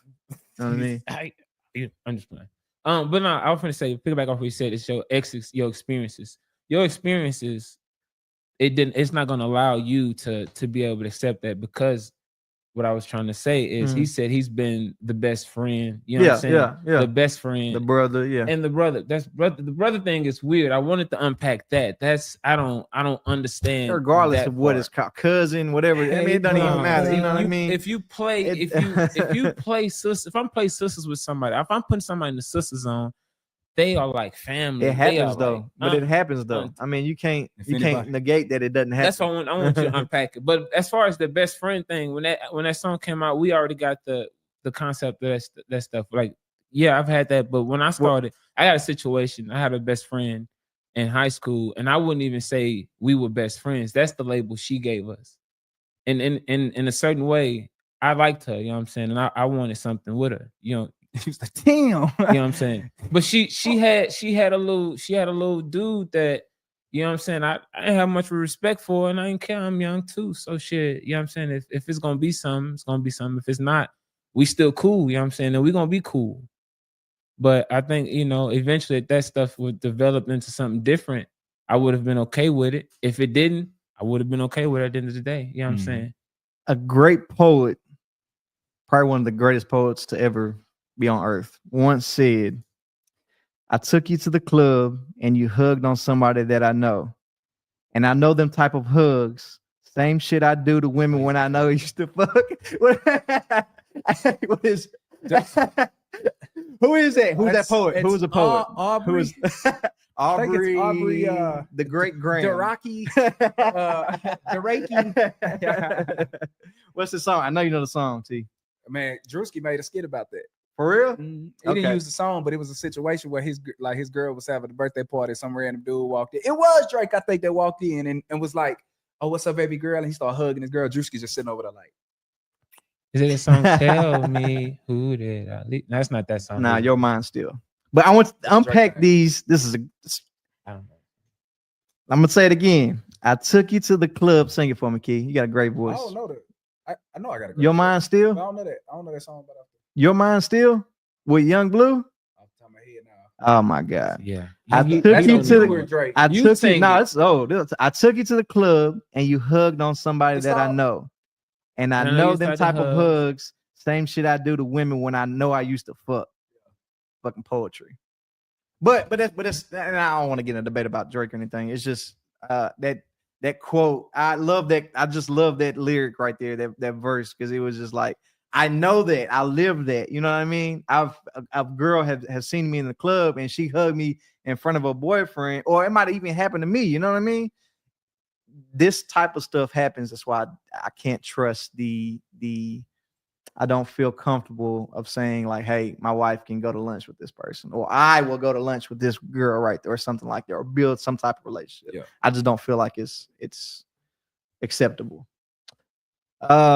This is Mixed Feelings, everyone. We are live, so if you have comments, concerns, then Feedback. feedback, we are open for it. I'm just gonna go over a few comments. Once again, this live will be on my page if you missed anything.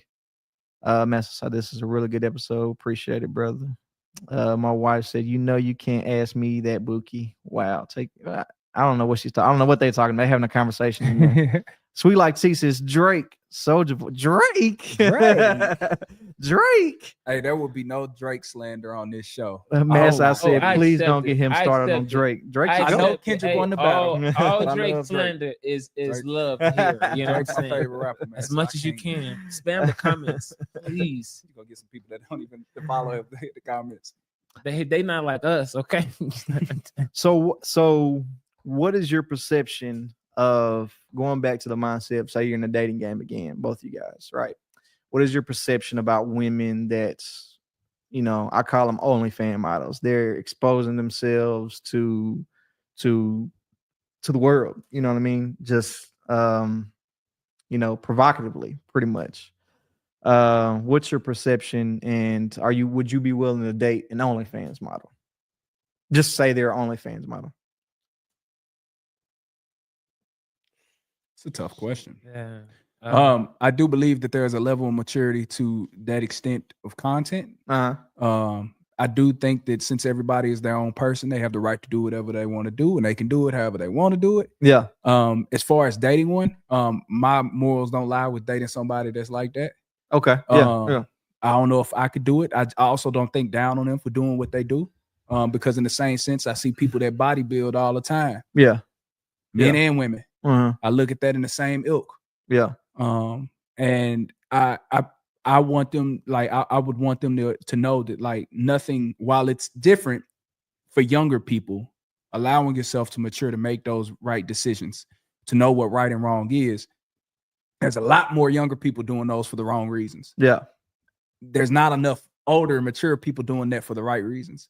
And what I mean by that is the younger people usually don't know no better. There are different avenues out there that isn't explicit. Yeah. But I do understand if you want to make money, if you want to put yourself out there, there's sex a level. Sales. That's a respect to it. You put it in there. It's elements of all that in every aspect of entertainment and content production. I couldn't date a person that's like that because, again, that ain't my values. What we do behind closed doors, I would want a person like that, you know what I mean?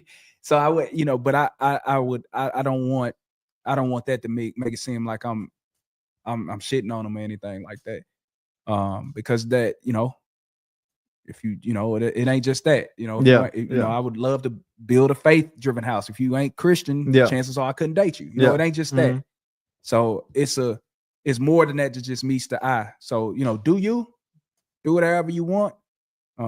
That just ain't me. What about you, T? Are we talking about young fish specifically sex workers, or are we talking about like I don't think OnlyFans Massa, I was looking at the comments. She said putting model after OnlyFans is crazy. OnlyFans model don't model nothing but their coochie. So that's but thing, we're just like, talking about strictly OnlyFans. People doing feet. Okay, so he said like people be bodybuilders. Some people do like the soft core but stuff, we know where we're talking about OnlyFans. That's what I'm saying. The stigma. We know what when I'm referring to OnlyFans, we know the stigma. Sex, what I'm saying. Okay, sex work. No, it's not sex. You don't have to be a sex worker just to be exposing yourself. Pornography, explicit imagery. Okay, but if she's not naked and she's just posting her like he said, she bodybuilding a sculptor or something like that, and just posting her body, or just maybe exposing her top. Okay, I'm all for it. I'm cool. But if we're talking about sex work, you know what I'm saying, and you working with others, no, I'm not. So you can expose as much skin. You're okay with exposing as much skin and just like if she's a topless model or something like that, I'm fine with it. I'm cool with it. Okay, that's topless model. Go ahead. You heard him, everyone. If you're OnlyFans topless model, T is actually single. Fish is actually single. Could you do it? So could I do it? Probably. Nah, I couldn't take it serious. Yeah. What if she was like OnlyFans model, but she did like the you have reached. So the thing is I try to build something for my children, right? If my children see that, how do I expect my daughter? I want a wife that I want to see my daughter live. You know what I mean? Or take after. If my daughter sees this and I'm okay with it, does that make it okay for me, my daughter, to do it as well? You know what I mean? Mm-hmm. I take that into consideration when I'm thinking about stuff like this. Yeah. Because it's not just about me. It's always about the kids too. You know what I mean? I have 2 children now, and just say something, I never leave my wife. I love my wife. But if something just happened, I don't want to have someone in my relationship that's toxic or, that's doing stuff like this that affect my kids. You know what I mean? Because my kids have to look up to them as well. They have to be taught something from her as well. Mm-hmm. So I love my wife too, and I've already made the decision. Like, I don't plan on leaving my wife. If that ever happened, I'm not getting in another marriage or relationship. Like, it's over with. It's over with. Because I found my missus right. Like, that's it. She there forever though. So, and we were speaking about the hierarchy. We kind of missed that. We kind of touched on that subject earlier. As far as the hierarchy in the family, what do you feel is the hierarchy? Or you feel like there is a hierarchy? I feel like, yes, I do. I feel like someone has to be the leader if there is some type of unit, period. So the hierarchy can change. Sometimes you can release some type of authority over, but still in that sense, there is a hierarchy. You know what I'm saying? Like, okay, like I'm not a planner, you know what I'm saying? So if I want to get with somebody, I will hope they will have that skill. If not, we can try to get better together. But as far as one of us is going to be superior in that kind of, you know, so if she's better at it, I'm gonna be like, hey, you know, you got this. I'm gonna handle this. You know what I'm saying? I'm gonna handle the small things, so you don't have to worry about the small stuff. You can focus on the big picture because you can see the big pictures better than I can. But if it's like a house unit and I know that I'm the breadwinner, I'm gonna take on that responsibility. That's gonna be me, and we can divide the focus after that, but I'm calling the shots though. You know what I'm saying? And then we can discuss it, because if I'm in leadership, I have to be able to yield to some of my people that are below me. I can't just be a dictator. You know what I'm saying? Religiously speaking, and we've kind of talked about this before off camera, not today, but there's a there's a verse in the Bible as far as putting your wife above your children. I'm not sure. I can't recite the verse, but say in a situation that where I don't even know, it's a dire situation, it's an extreme situation, but when say you had both your wife and your son was drowning, right? Who would you save? But you could only save one. And I don't want to put you in a situation, but it's going back to hierarchy about and what is the verse? I'm sure you're aware. You know, we've talked about this before. Because you were like, oh, my wife. So what is your aspect what is your aspect? He said, my wife. Yeah, my wife. I don't remember. So that part was I don't remember that at all. If someone out there knows this about the Bible, I can't remember off the top of my brain. Leviticus. And as far as like, if you're gonna throw a Bible, like, who comes first? Who comes first? I guess that's what the of what I'm trying to recite. Who comes first? Me and Dom. You stranded on an island and you got one loaf of bread. That's what we were talking about before.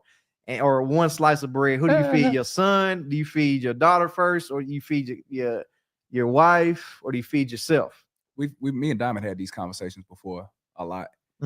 Just for, like, I say fun. That's terrible word. It's not, but it's just to understand the reality. Because when wifey was pregnant, man, that pregnancy stuff scary. Yeah. And so she was like giving me like she was telling me about like the plan if when you we had walked to save into the room, and she was like, you got to save me, if you got to save him. She was like asking me what I thought before she made a decision. She was like, I want you to save him. And in my head, I was like Diamond, I wouldn't want to be on this earth. Yeah. I mean, it's tough. It's tough. I mean, it is really tough to even talk about. But it was different circumstances we came to, though. Yeah.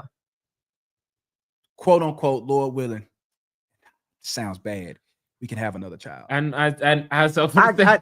But guys, I understand what you're saying. Yeah. Today. Yeah. Now you done met your son. No, we've grown. And understand that he is also here. Yeah. He is we've lived a long enough life that God has blessed us with. We both would agree. He needs a change. Save him. Yeah, he needs a change. We both would agree. If it's me, take him. If it's her, take him. Yeah. No matter what. Yeah. And that circumstances when she's sitting on the table and she that vulnerable. Yeah. I want my wife. Not to say I don't want my son. Yeah. But I want her, because I don't want to be in this life without her. And I don't want to share this trauma and selfishly without her. So her mindset, right? If she actively told you, no, you saved my child, and she, comes to I don't know, the surgery or whatever, the life-saving surgery, and she finds out that you did the opposite thing of what she said, you don't think that would cause trouble? That's my opinion. Oh, yeah. No, you get. What I'm saying is, you probably getting too deep into the thought of it. So we going, but it is a great question though. Like, if he wants to save there's gonna his be wife, some resentment probably. So you have to.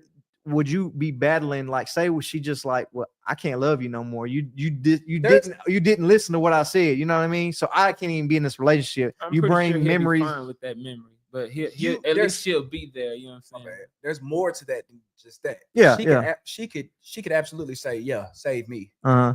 She could absolutely say that. But still, because there's trauma there that we both share, she may say, I don't want to be with you no more, Keith. Yeah, because absolutely. Every time I see you, I see what we could have had. Yeah. And that could also be the reality too. Yeah. And I would listen to her. Yeah. One thing I appreciate the most out of life is the ability to sacrifice. And I'm not saying it in an extreme sense, but for you to be staring death in the face and to tell somebody that you want to do something other than save yourself is like one of the most selfless things you can do. Absolutely. And that I feel that same way.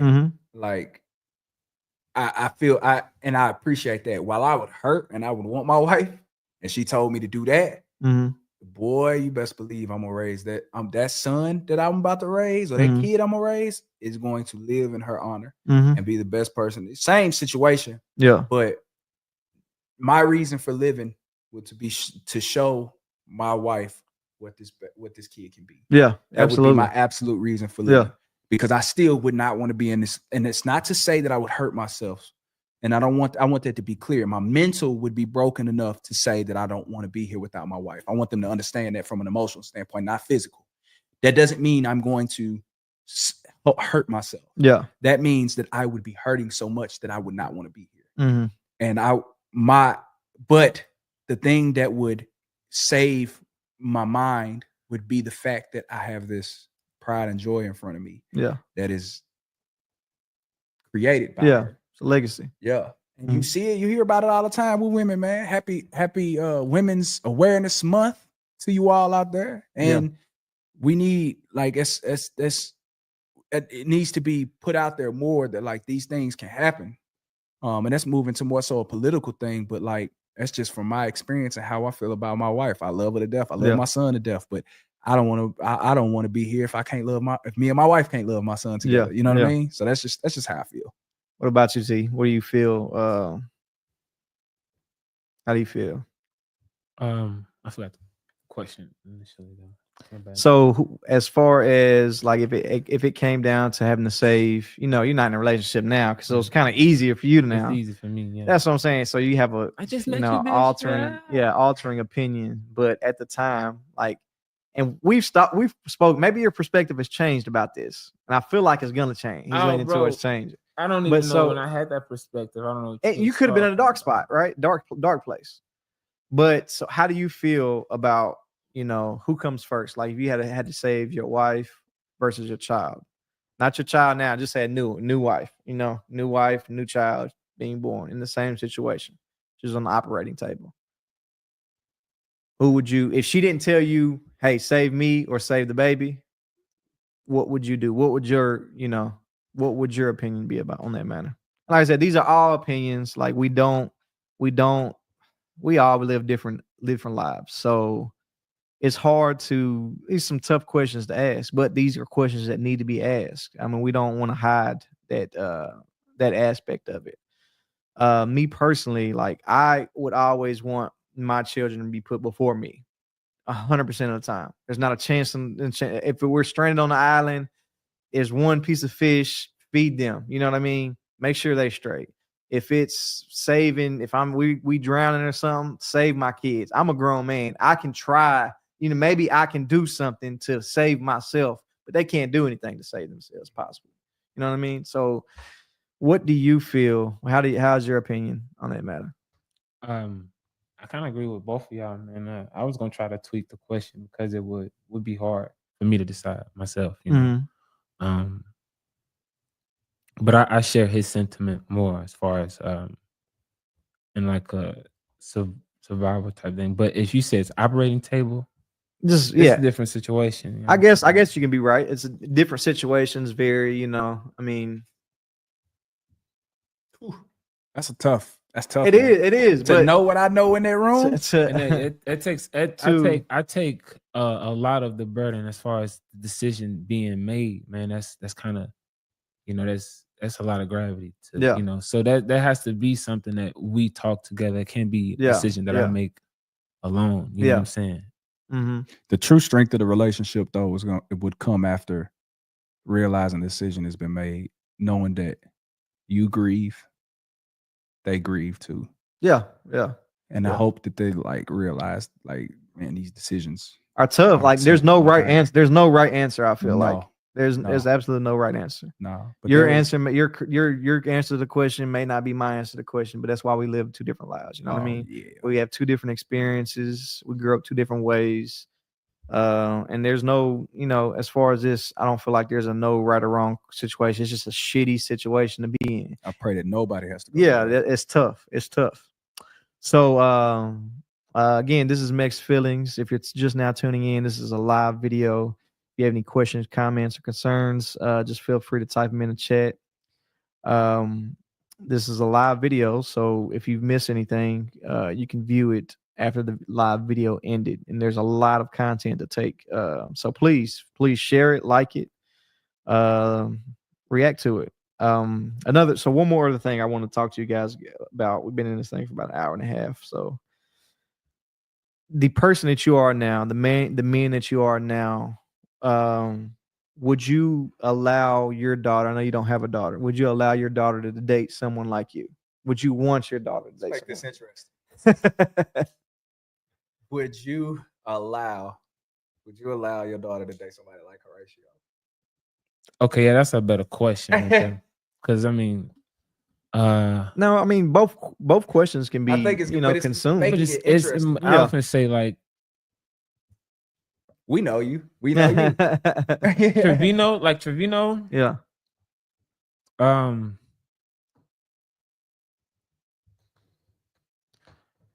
As far as his maturity now, I wouldn't be like opposed completely. You know what I'm saying? There's be some things I have to accept.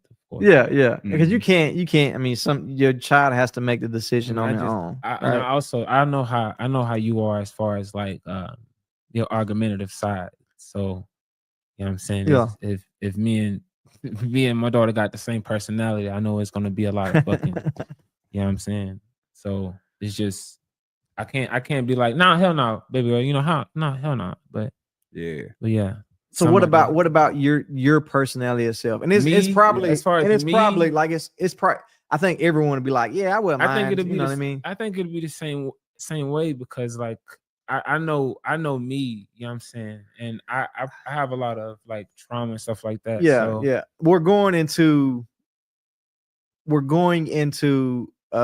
you know, just of what your personal feelings are, but just I'm trying to put the question like in a way that's understandable. Trying for your daughter to date someone with your mentality as far as your maturity level, your relationship with just people in general. What about you? How do you feel? It's it's not a tough question. I feel like everyone's gonna be like, yeah, I wouldn't mind my daughter dating that's my personality. I feel like I'm the king of the earth. There are things about me, like what we discussed earlier, about me kind of shutting down that I wouldn't want to address. You know what I mean? Just like you said. So in a sense, overall, yes, I feel like I try to present to my daughter how my wife should be loved, how she should be loved, how my son should be loved, and I try to provide that family relationship and to know how to be loved and to love. So that's my main mindset as far as, you know. I respect it. As to me, it may sound terrible, man. I got mixed feelings about me. So I would want somebody that's better. That's understandable, and I agree. I can now that you say that, I would say the same thing. I want her to. We always want better. I want to say this. I want her to have somebody that has more of an established immediate family. Yeah, you know, that'll be nice for her. I feel like that'll be nice for her. So, because I don't think me and her, we never seen that structure. So it'd be nice for her to see that kind of thing and see what it's like to see a man that is developed by both sides. You know what I'm saying? Yeah. So yeah. you know, I think that is truly important.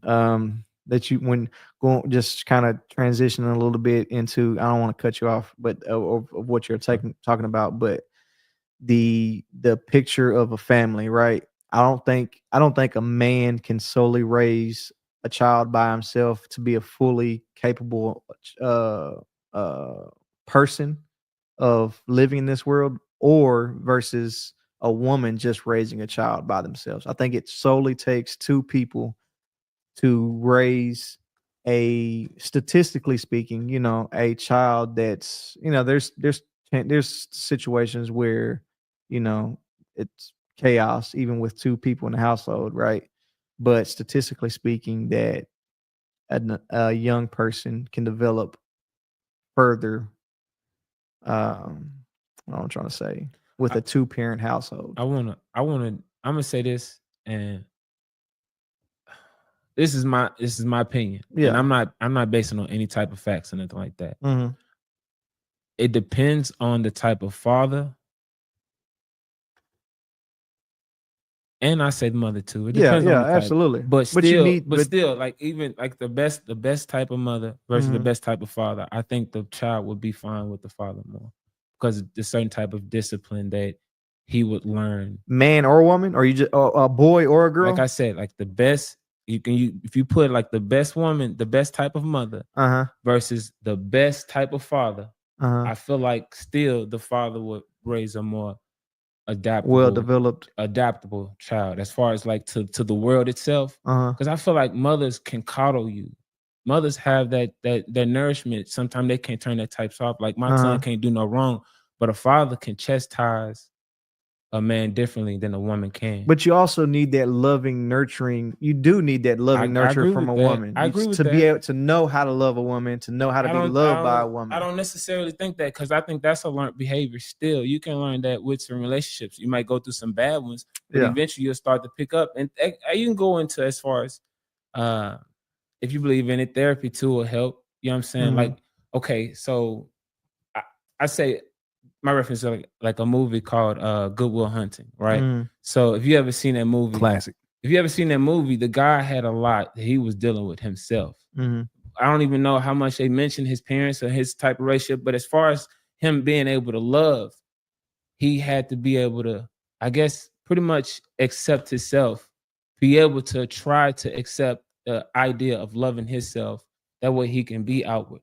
He had the potential to love somebody. It's always in us. It's in us, period, because we're gonna grab, period, to someone closeness to us. You know what I'm saying? Yeah. I think that's a reflective test that they test for infants and stuff like that. So with humans, we're always gonna want to be and belong to something. And I think love, period, is still something you can learn. That's not. I don't think you learn how to love your wife from watching your mother's relationships. Yeah. I did. I say I did. Okay, opposite wise. He learned by, okay, like that's not the way, obviously, probably. Yeah, I'm gonna put it in the case point. A person that has never been to prison can teach you how not to go to prison, correct? Oh yeah, yeah. A person that has been to prison can teach you how not to go to prison. I agree with both of it, yeah. In the same sense that a person who has never been in a relationship that showed a lot of love can teach you the opposite of what they learned.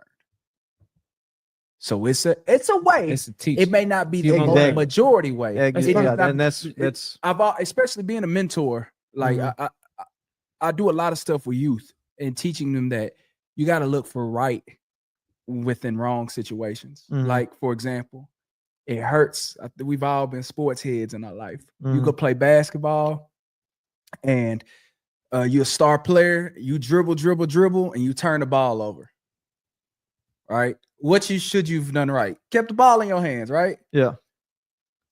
If your coach said you got to keep the ball, you have to maintain that possession, you got to keep it, you wouldn't be mad. You take the coaching, right? But if the dude at the end of the bench who ain't never played said, "Hey man, you got to keep the ball in your hand," You got you're like, man, you don't even play. What's the message? What's the message? The message the same. Though, It's the exact same, Mhm. but we have a tendency because of how it was put in front of us of pushback. Yeah. It's like, how can you tell me that I need to be in a committed relationship when you have never done it? Yeah. How can you tell me what I need to love when you've never done it? Yeah. On the contrary, they've never done it, but they're trying to tell you so you don't go down that same path. Yeah. Yeah. So there's some truth in both sides. Yeah. Yeah. Absolutely. But especially when you look in the mold amount of young people that you try to get them to see through the BS and see the message for what it is, because that's how you build. I talked about it off camera, that not being sensitive to everything, not taking everything in offense. And now you're processing situations for what they really are. Yeah. Conditions. I talk about conditions all the time and ethics. Yeah. Can I swing it real quick? Let me ask you something real quick. Do you think you can teach people better levels of thinking? Is that something that you can teach people? I could teach people critical thinking. Yeah. Okay. Because there's levels to it. The levels would be intelligence. You know, okay. But just because I don't have a higher IQ score than you doesn't mean that I'm not smart. Yeah. That's intelligence would be different, but critical thinking is completely different, because there are people who don't make the right test scores that can change a transmission. Mm-hmm.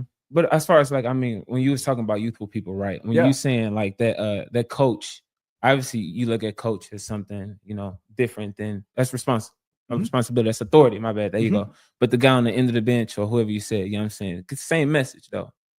So at that athlete level of thinking is like so low to be like, what do you know?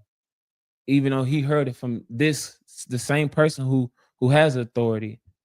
That's so low. Is that not a lower level of thinking? Yeah, it's your processing is different though, man. I mean, that's for the detail of that conversation, you need, in my line of work, you find out that an immature brain is susceptible to do anything unless you condition it to do the right things. Brainwash.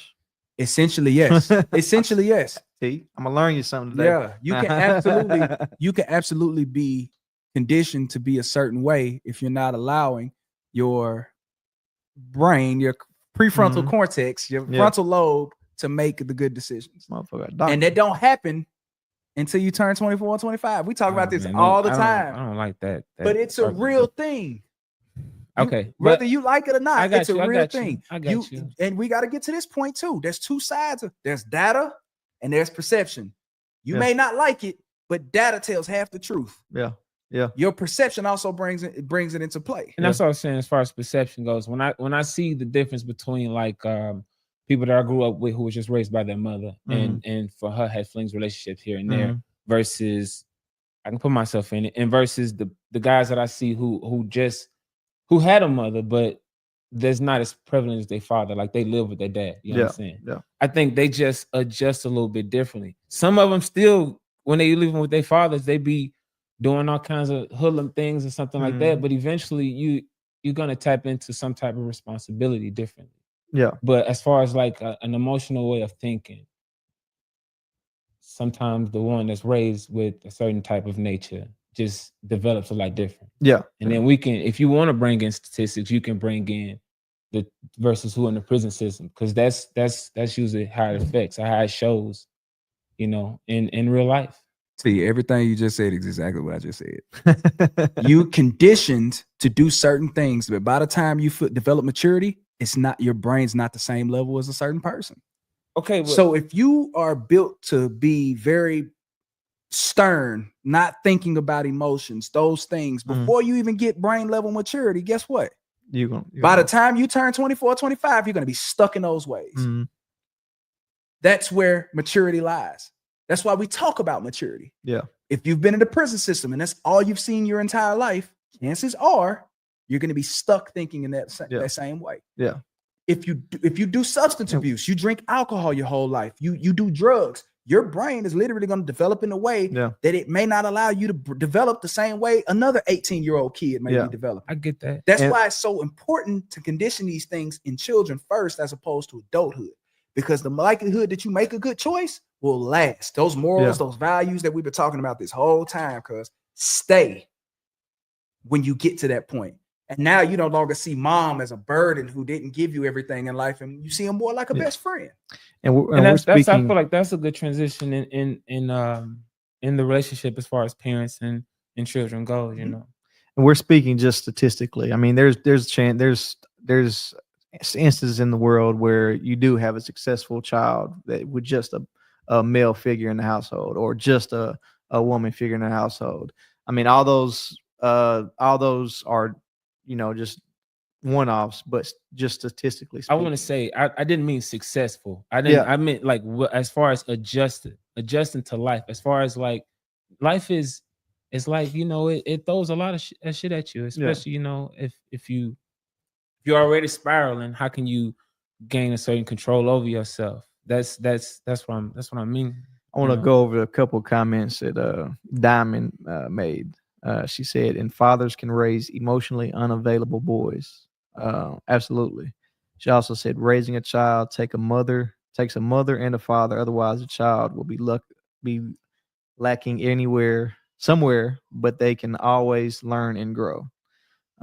As we said, I hear my son crying in the other room. He's emotionally missing his dad, I think.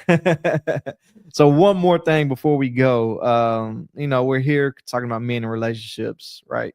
One more thing I want to ask you guys is, you know, what do men really want? I mean, we'll leave it at that. You ever seen the movie? You ever seen What Do Women Want? No. Mel Gibson. Oh, that's when he's thinking about. Yeah, that's when the girl got she could read thoughts of every man's mind. That's it right there. Yeah, she wants you to be able to read the mind. There you go. Yeah.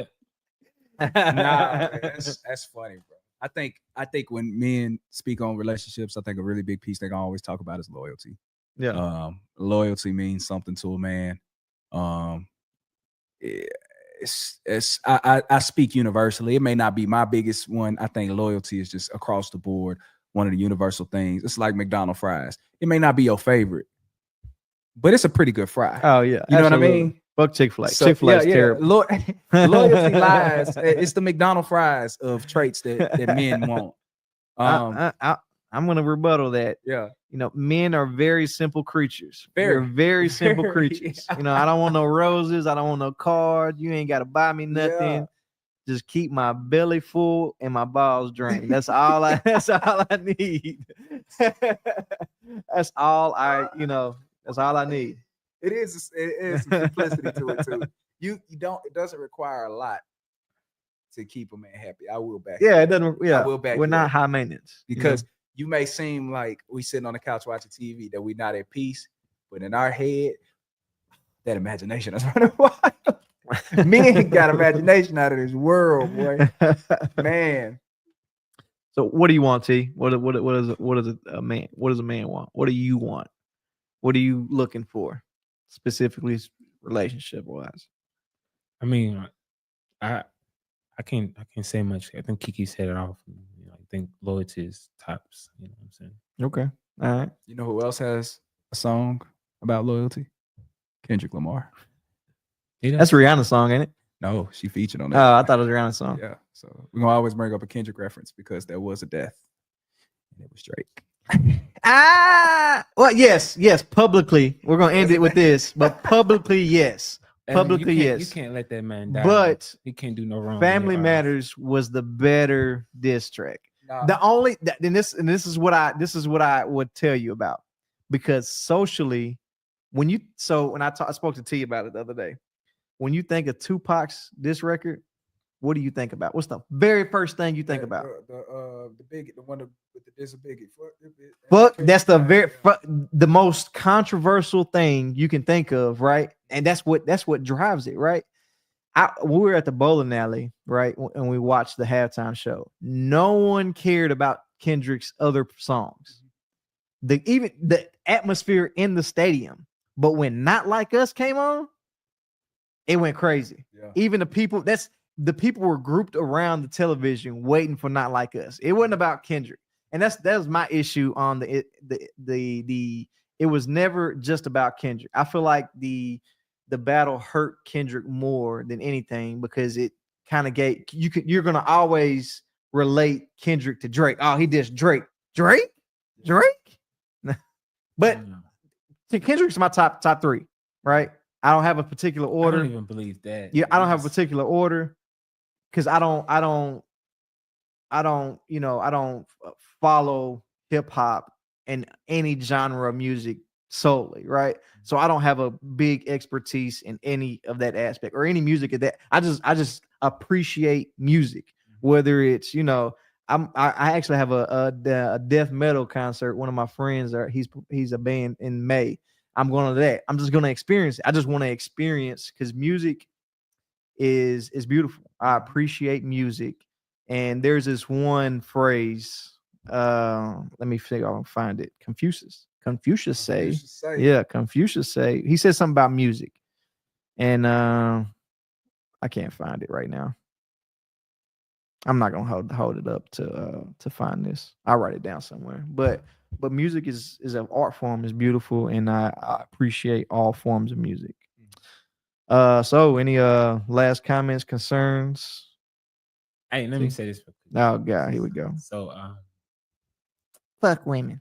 Hey. No, it's gonna be about Drake and Kendrick thing. All right. Comparison. Okay. So as far as like hip hop messaging, like Yeah.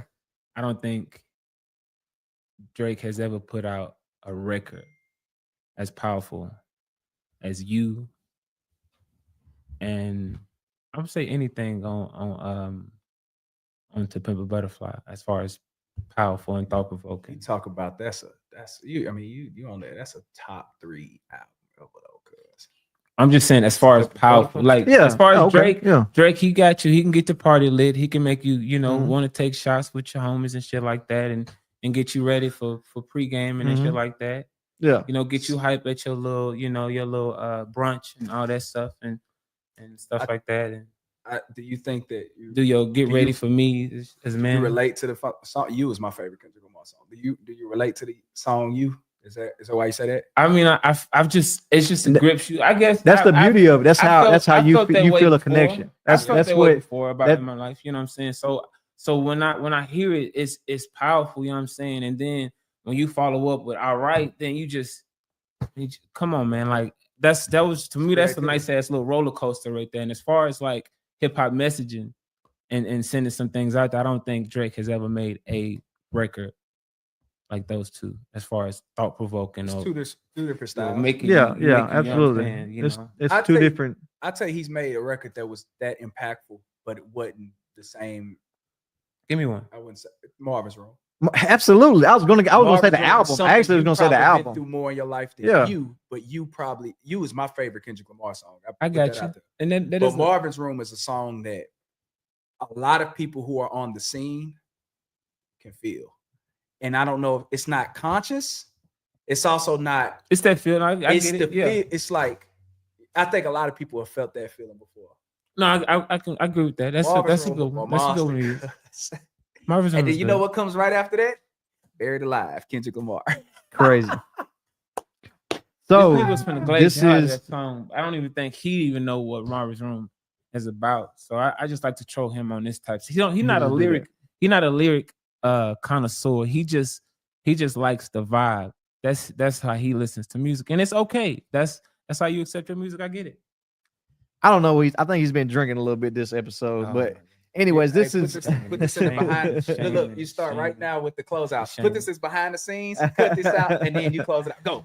This is MEXed Feelings, everyone. I want to thank you again for tuning in. Once again, this live, once it ends, you will be able to watch the show on a recorded video. I appreciate you guys. I mean, it means a lot for me to come to support me, tuning in, sharing the content, even just coming here to speak with me. I've had several cancels before, but my friends, I anticipate my friends being there. You know what I mean? I anticipate y'all. I ain't got to worry about, damn, they gonna make it or not. But I'm thankful for you guys. I appreciate you guys for being here. I love you guys, and it means tremendous amounts to me that you've been here and done this for me. Once again, here with KJ, Kimante, Jackson, and Fish. I want to thank you guys again, and be sure to tune in, share, and like the stream. Thank you guys. Thank you guys. Codeine crazy too. Like it's better than what Marvin's Room. Bro. It's better than Marvin's Room. Did you see That's a good song, though.